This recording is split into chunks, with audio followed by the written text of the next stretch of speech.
Today's episode of Python Papi, we're back inside our smart contracts project. Let's have a look at what we're going to be going over today. Yesterday we went over our contract and letting you know how everything was stored and how we retrieved everything. Today we actually going to look at the deployed contract and go over what's going on.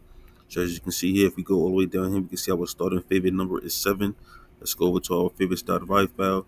You can see here that when we use our deploy decorator, this is going to initialize our contract when it's deployed, and all of these things are going to be hard coded from the start. So we initializing our favorite number to be 7, our index position to be 0, and our name to be Papi. So all of these are going to be automatically hard coded as soon as we deploy our contract. So that's how we get our favorite starting number is 7. Why is it saying that?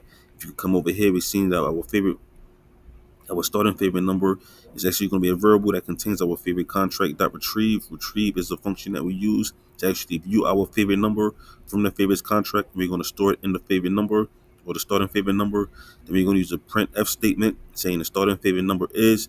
We're going to pass in as parameter the starting favorite number variable, which contains our favorite number. So as you can see, the starting favorite number is 7. And then how do we update it? You can come under that and you can see our favorites contract dot store. It's going to be 33. So we're using the store function to store a new number.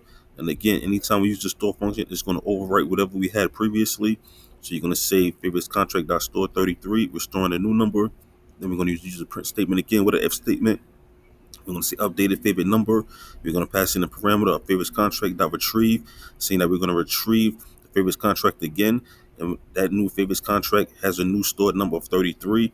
You can see here, updated favorite number is 33. So that's how all of that works. Even though we didn't have to use the update over here in the favorites.py, all we did was initially store our favorite number. We came over here to our deploy favorites evm.py file, and we actually updated that number using the store function. Even though we were still able to retrieve our original number by bringing over or retrieving our favorites contract originally and viewing that 7, we were able to update that number using the store function in our actual deploy favorites.py evm.py file. And as you can see, it was updated here once we deployed our contract. So basically, that's how everything came together. That's how we're able to store a number, retrieve it, view it, update it, and then view the new stored number all in one file. So basically, that's where we're at with that. Now we're able to move forward, so look out for that. But of course, I will keep you posted every step of the way. For now, this is the Python Papi. You guys stay Gucci.